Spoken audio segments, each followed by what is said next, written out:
Welcome back. Another stream. Subscribe, comment, drop a like if you haven't. Today, let's continue with the Android journey. Introduction to the navigation component.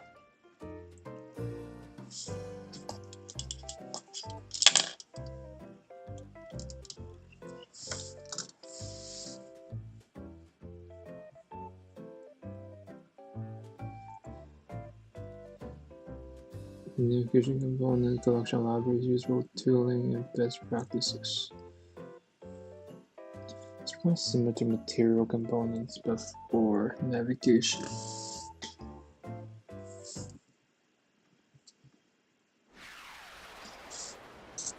Navigating around an app, by which I mean moving from one screen to another, is an absolutely fundamental part of Android development. Historically, you do this using intents or fragment transactions, which in simple cases, like clicking a button, was easy enough. But what if you wanted to do something just slightly more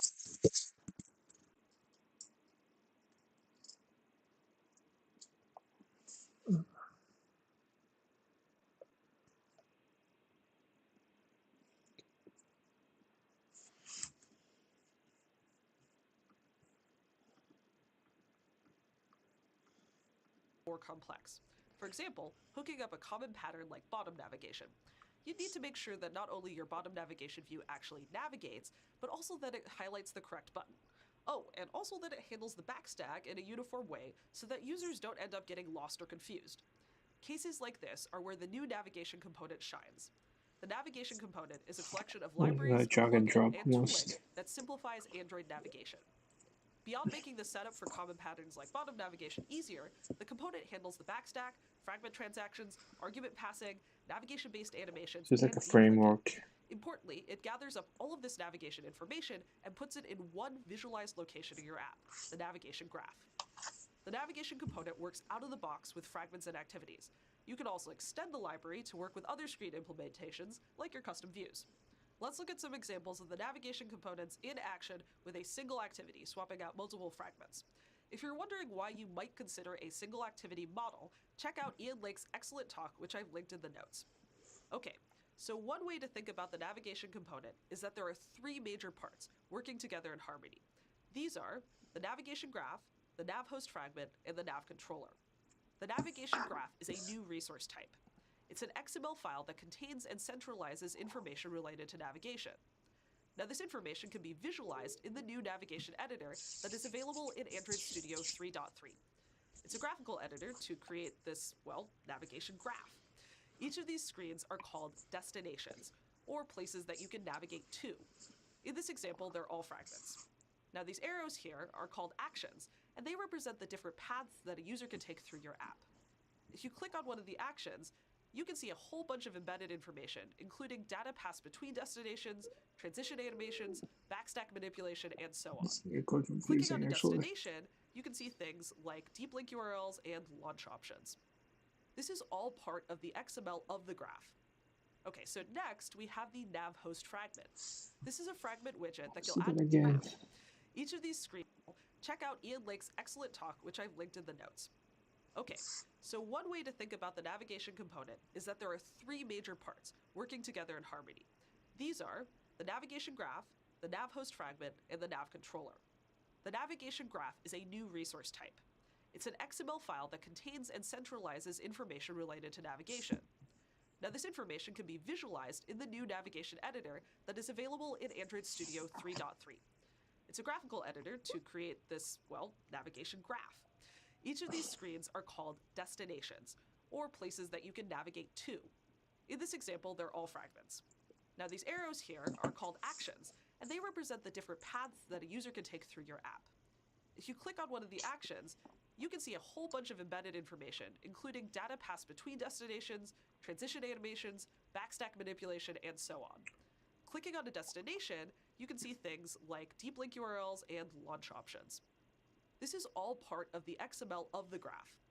Okay, so next we have the Nav Host Fragment. This is a fragment widget that you'll add to your layout, assuming that you're doing fragment navigation. It's basically a window that swaps in and out different fragment destinations that are included in your navigation graph. The final piece of the puzzle is the Nav Controller.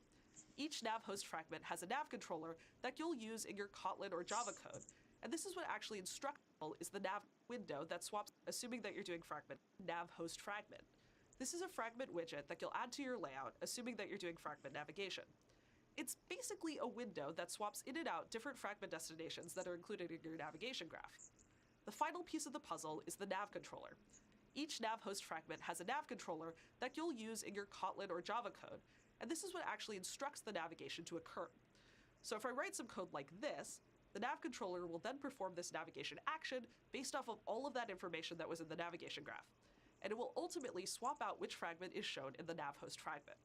Now here I'm using the action's XML ID to specify which of those action arrows to follow, but an even better way to do this is using the navigation component's Safeargs plugin. The Safeargs plugin generates code to allow you to do type-safe navigation and argument passing. First, you'll add the Gradle plugin to your code.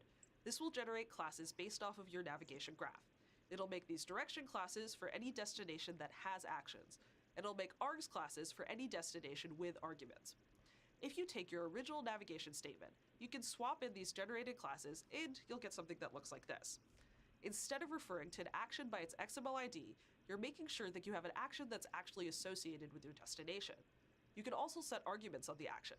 Pass in the wrong type and the code won't compile. Getting the arguments you passed through is easy. Simply use the generated args class, and you have type-safe access to only the correctly named arguments. No need to worry about the key value pairs of yesteryear. So that was simple navigation. Let's talk about setting up that bottom nav. The navigation component includes an additional navigation UI library in Java and KTX extensions for Kotlin that have support for options menus, bottom navigation, navigation view, and navigation drawer. It also works with action bar, toolbar, and collapsing toolbar. For our bottom nav, you'd add the bottom nav to your XML as normal. You'd also create an XML menu with IDs that match the XML IDs of your destinations in your navigation graph that you want the bottom. Create an XML menu. You'd add the bottom nav to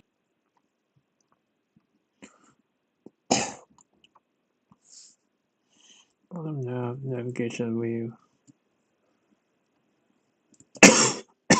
Your XML as normal. You'd also create an XML menu with IDs that match the XML IDs of your destinations in your navigation graph that you want the bottom navigation to go to. Then you'd use navigation UI to wire up the rest. In Kotlin, that's done with this handy extension function. This one line of code has Nav Controller handle the actual navigation, making sure to follow material design best practices as far as backstack management goes. On top of that, it handles highlighting the correct bottom buttons. Now we have only explored a few parts of the navigation component. For a deeper trek into navigation, check out the code lab and the documentation, all linked below. Happy coding and happy navigating. There was so much jargon in that presentation. Need time to digest.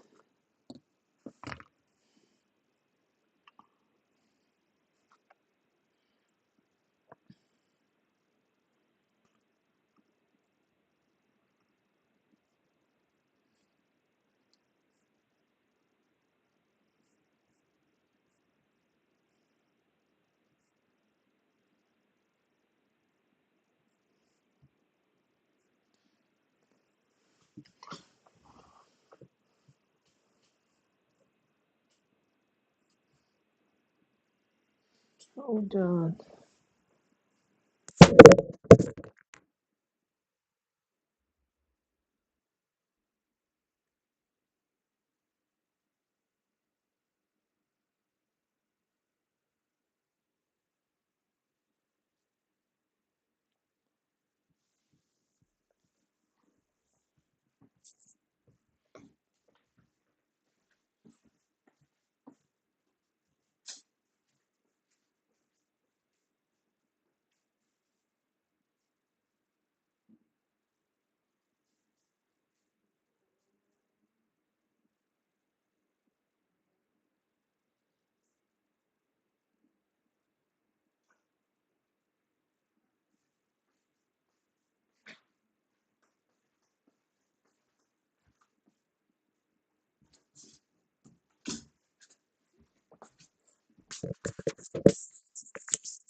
Whoosh.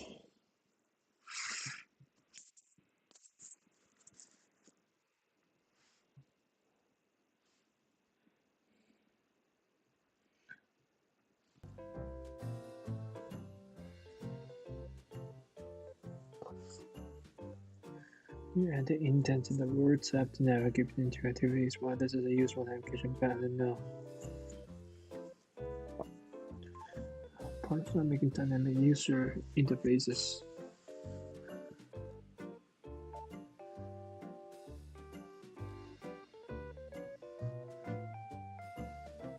Conflict tabs are one activity. Fragments.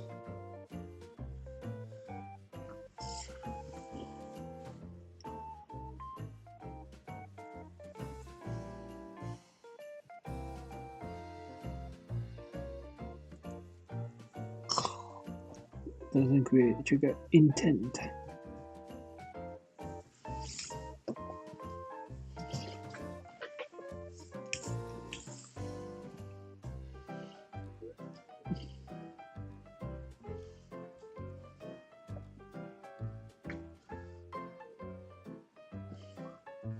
Switching tabs may swap out the previous fragment with another fragment.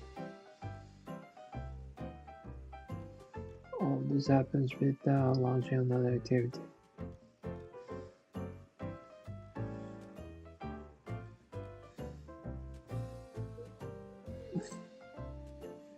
We have both navigation UI on the left and the content on the right.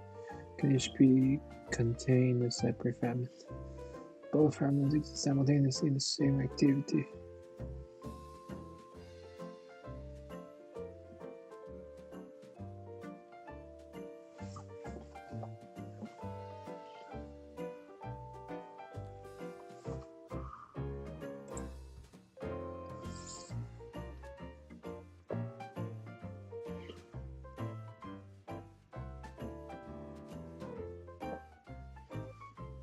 Oh, like the navigation bar.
Okay, let's turn on the word.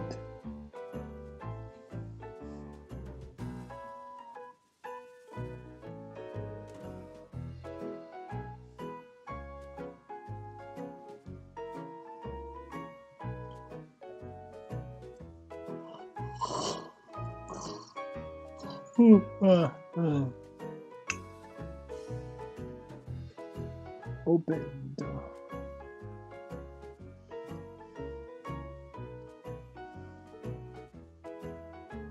words. Zavarto.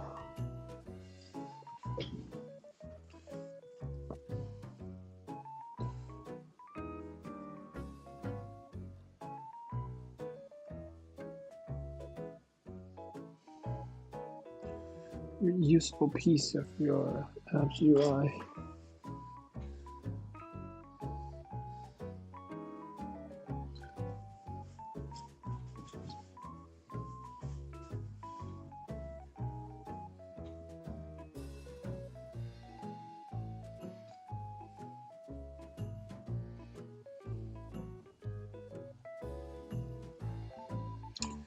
It's really useful and modular, like you saw in big and small screens. Initialize and remove from memory throughout existence, appear, disappear, and reappear.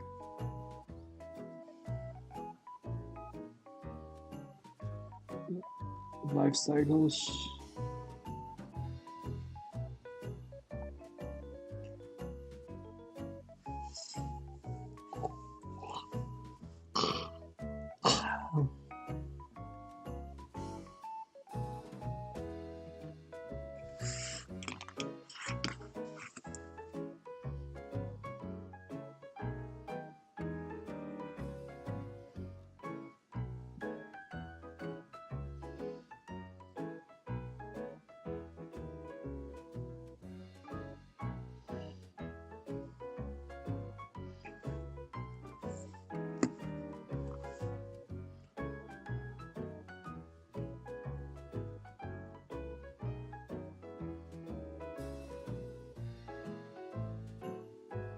Initialized, created, started, resumed, destroyed.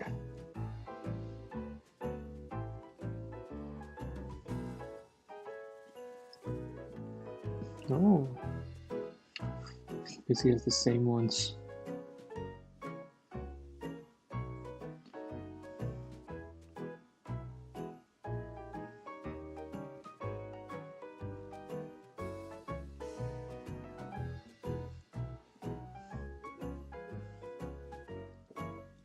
I don't understand the difference between those two. One is real and one doesn't. This one you can see, reaching by focus.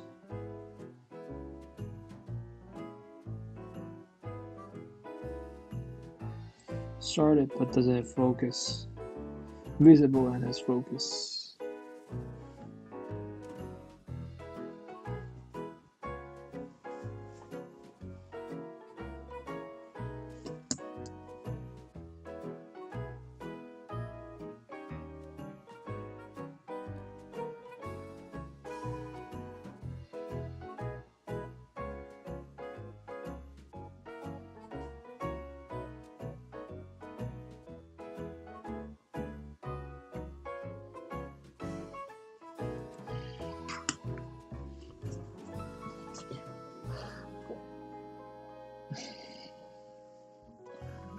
Transition between states.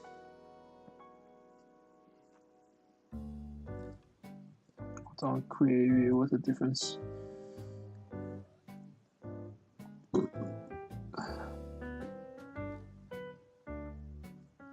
It has no creative view.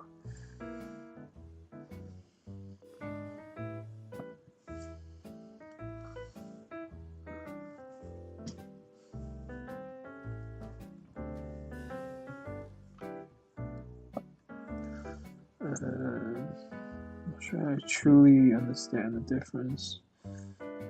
This one doesn't have views and this one. Ah, boy. Inflate the layout. So, like, you know, whether it's grid or horizontal or vertical. And this one's like creating individual views, like recycler views and what else? Text view or whatever.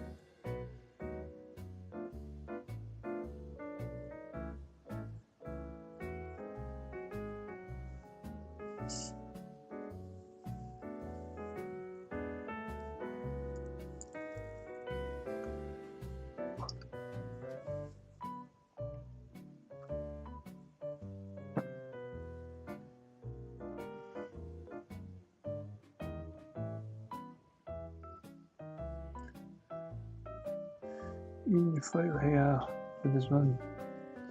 User's name created. Why are they different though? Like, why bother separating two instead of having perfect parallelism?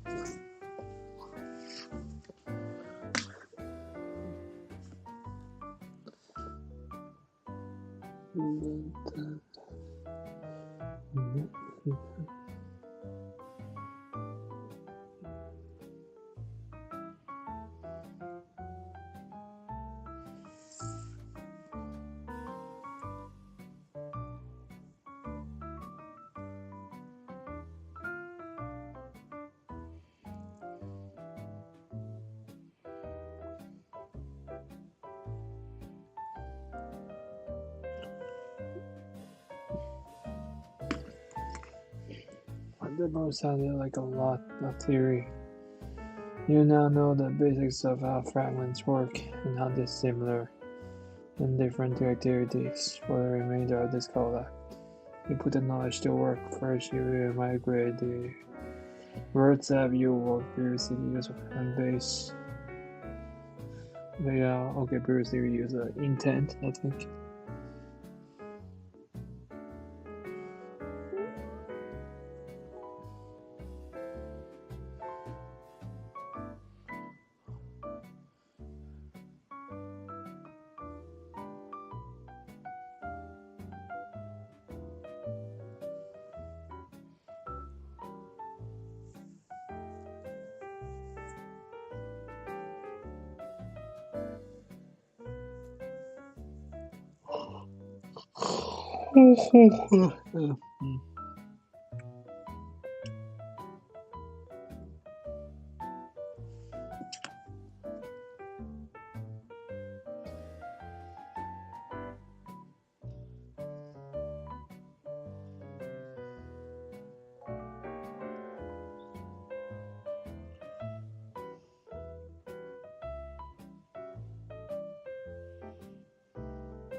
Create fragment and layout files.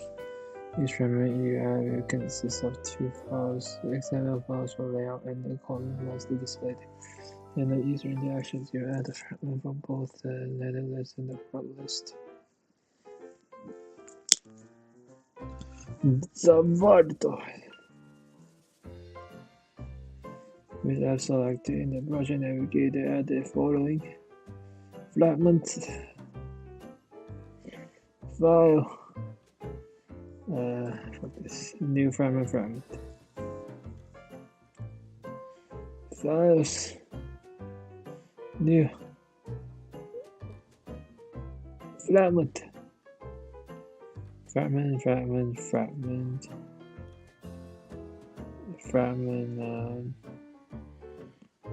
blank. Let's try fragment blank. There's a fragment blank. Yeah, it is. List fragment.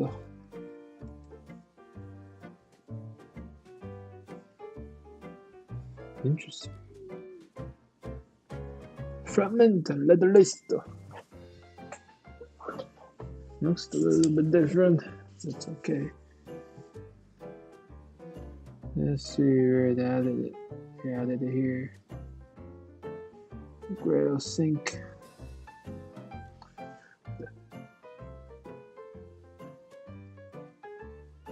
The second fragment, set the fragment name to word list fragment.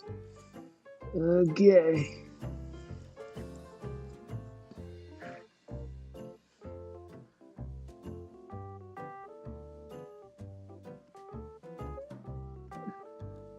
So some more transition from the previous one to this new one. Fragmento blanca.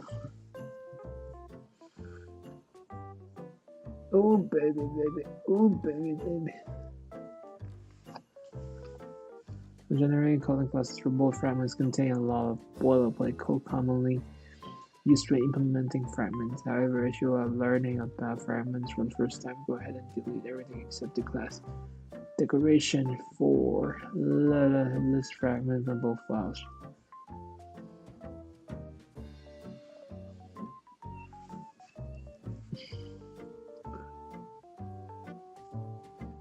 Oh, there's a lot of shit.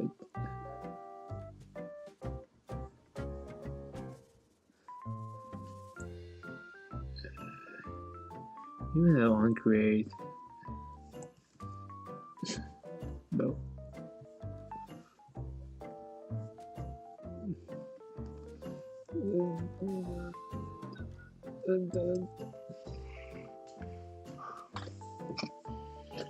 Copy the contents of. Not sure about that.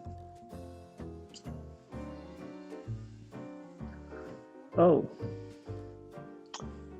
just be sure because we are trying to re-implement the intent-based app to a fragment-based app, so it's not surprising to use the same layout.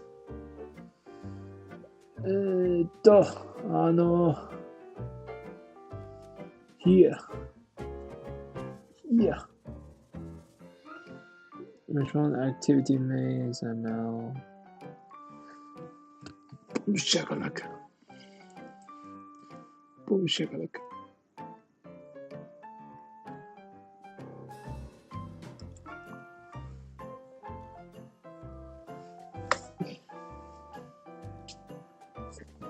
Then the stuff into fragment list. Into word list.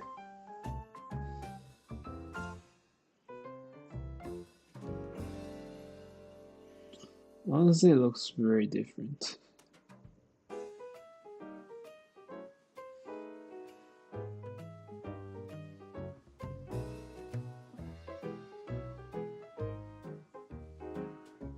Actually, no, it's the same.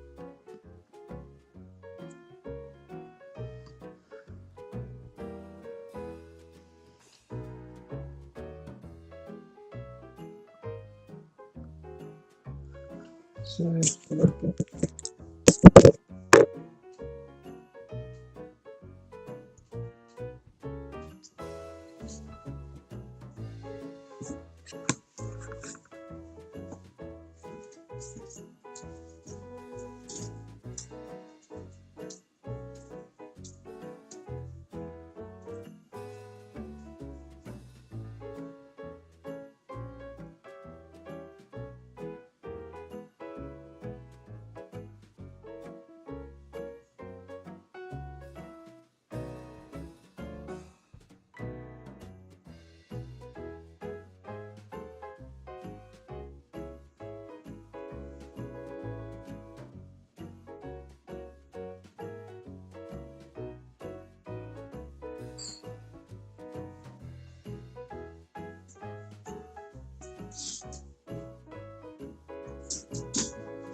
actually important distinction.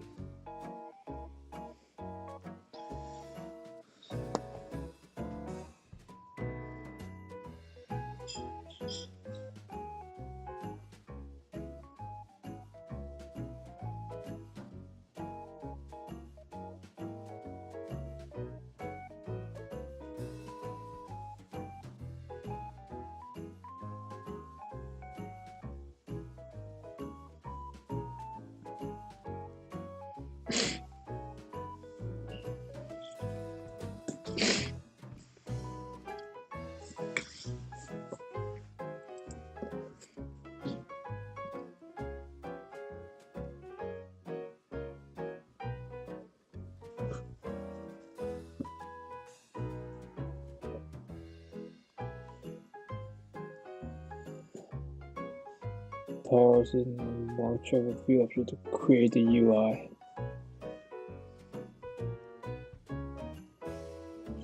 I think this is a very good explanation. Here, read the XML, parse it, and then make the view object.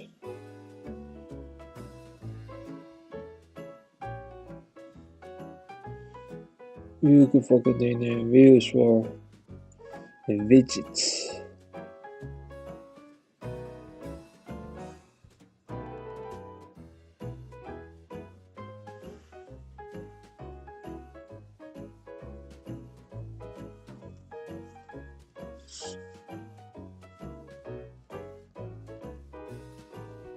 Select those containers, like the layouts. So I think that's what they mean by inflate a layout. Let's see what bind view means. That's a very good, very clear definition though. Love it.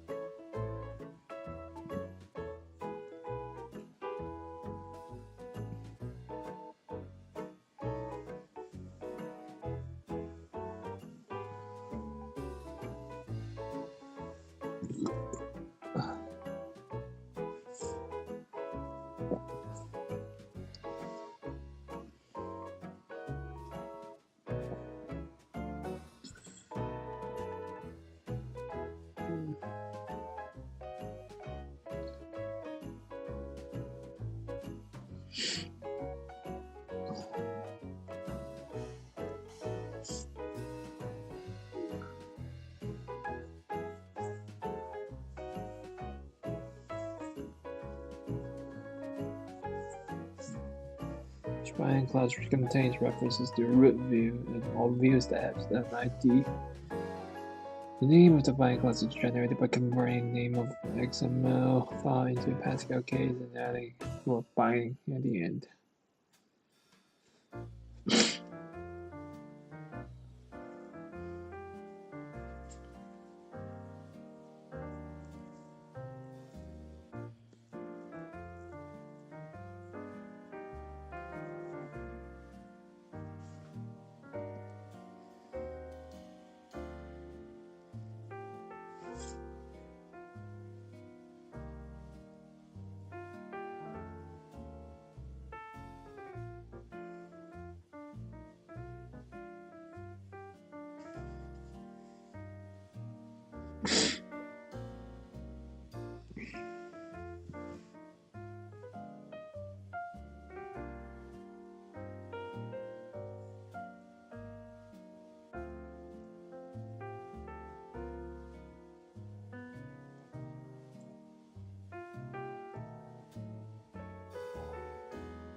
Since of the binding class for using the activity perform the following steps in the activities one create method.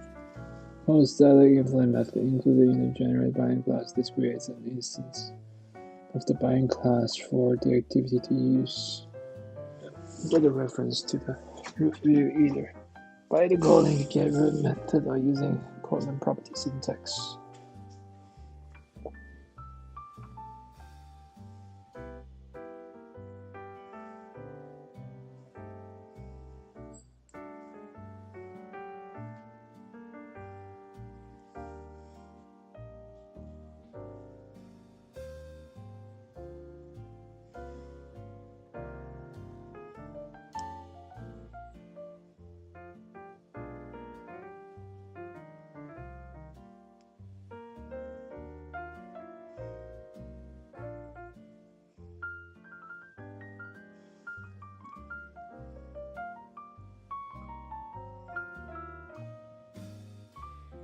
Call the static inflate method included in the generated binding class. This creates an instance of binding class for the activity to use. Get a reference to the root view by either calling the get root method or using the Kotlin property syntax past the root view to make it an active view. What the fuck?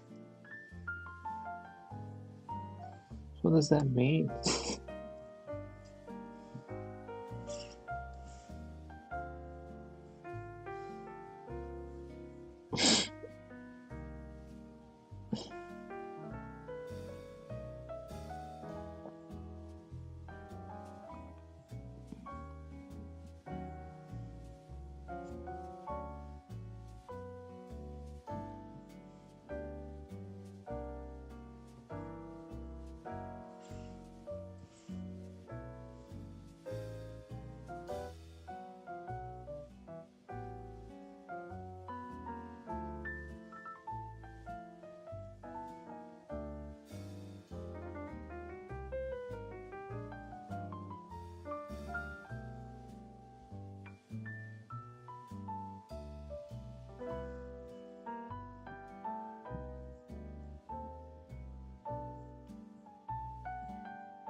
Her sound.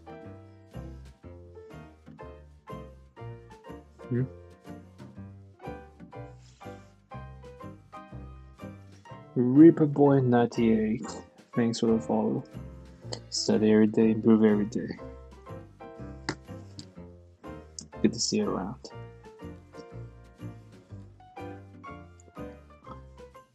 Enable view binding, impure Gradle.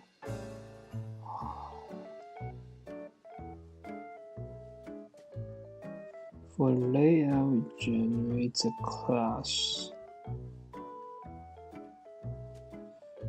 Binding object contains one property for every view with ID in the layout.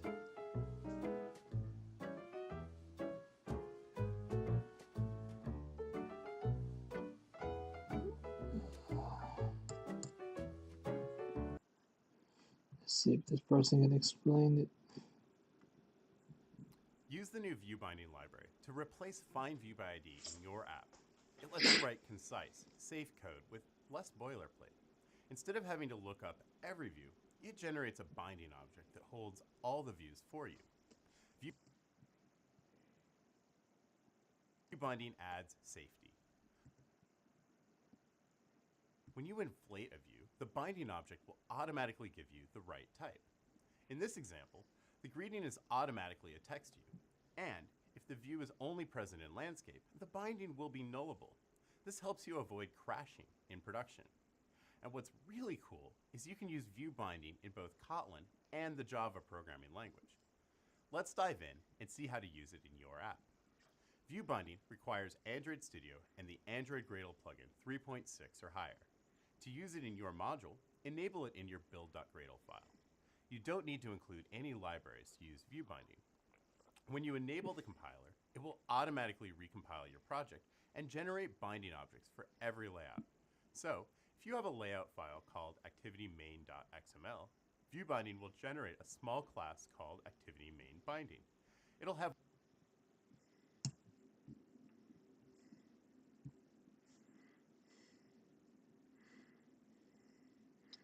Text view.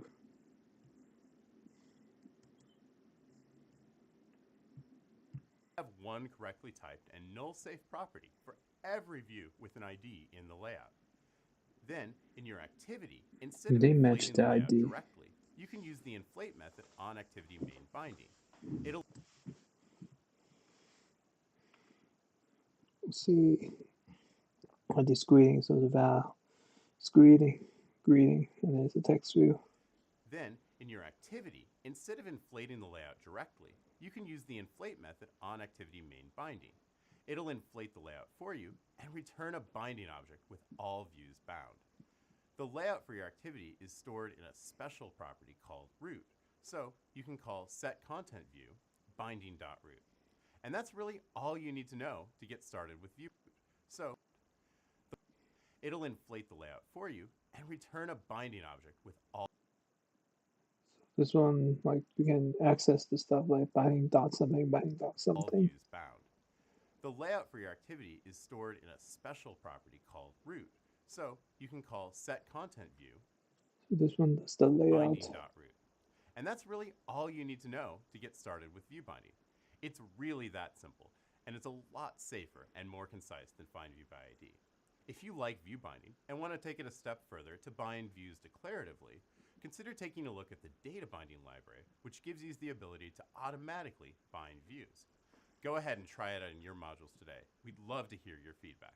Thanks for watching. Be sure to like and subscribe to learn more about Android development.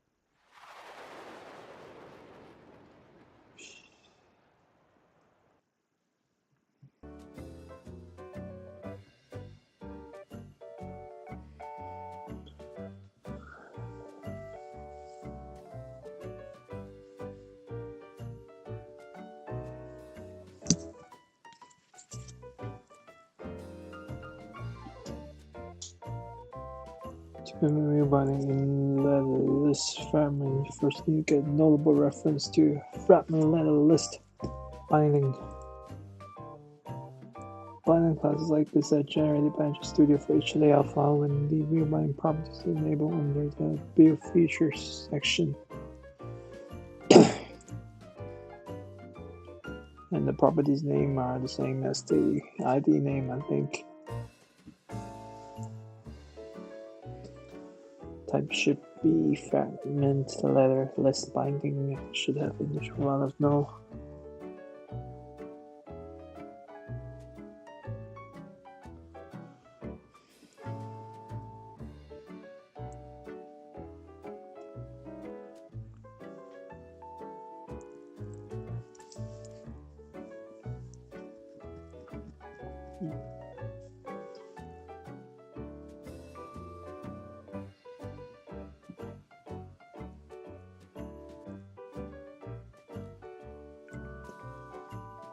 Let's start by getting a reference to the fragment letter, list binding, and name the reference binding.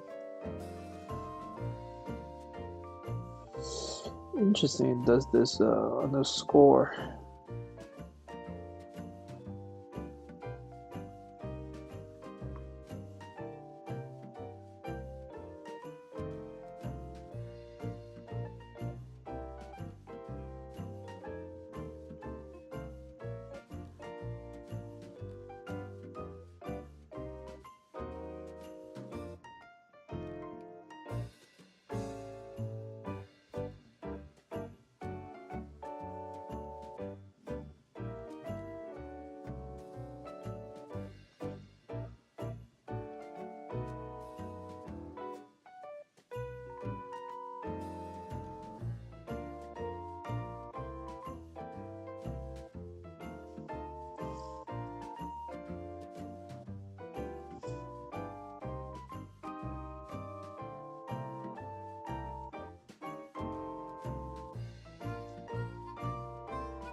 Oh.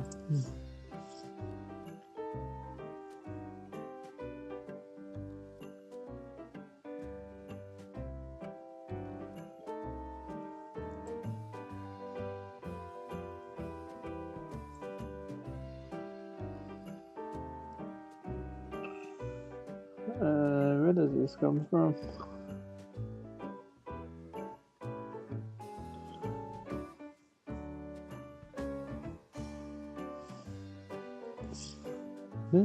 Here.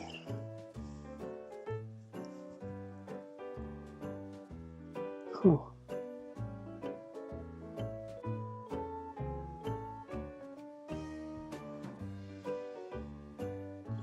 Completely mentioned by receiving a call and related methods.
On create view.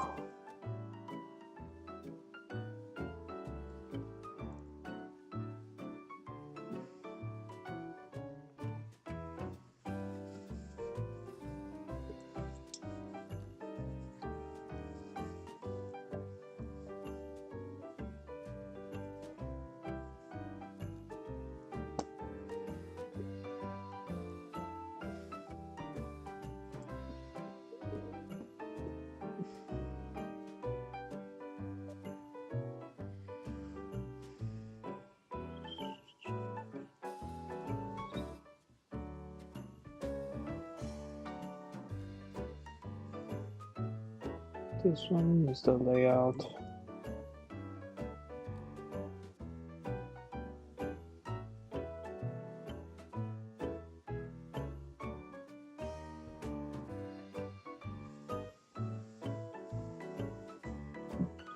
The recycler wheel.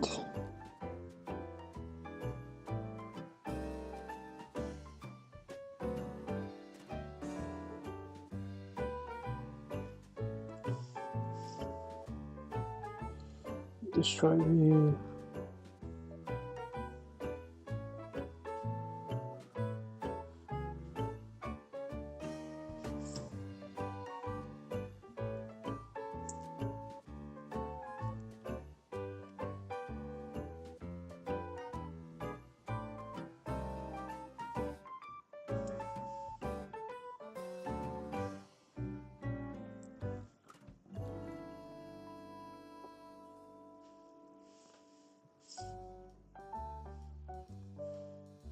On create option menu. Inflate.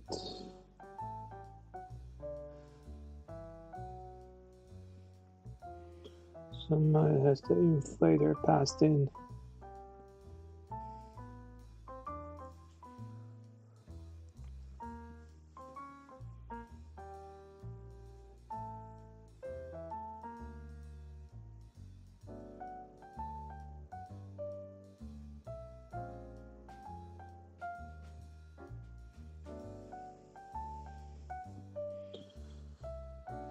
There's no context. We cannot pass this. Study a higher fragment provided context property you can use instead.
Main activity doesn't do much.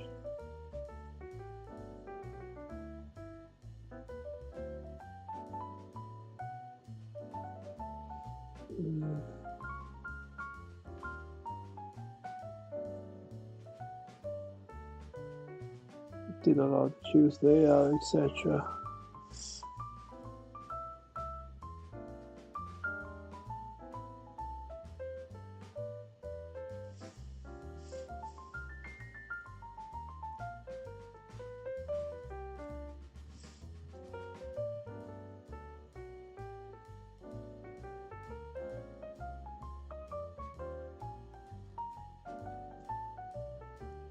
I think its main activity should contain only this.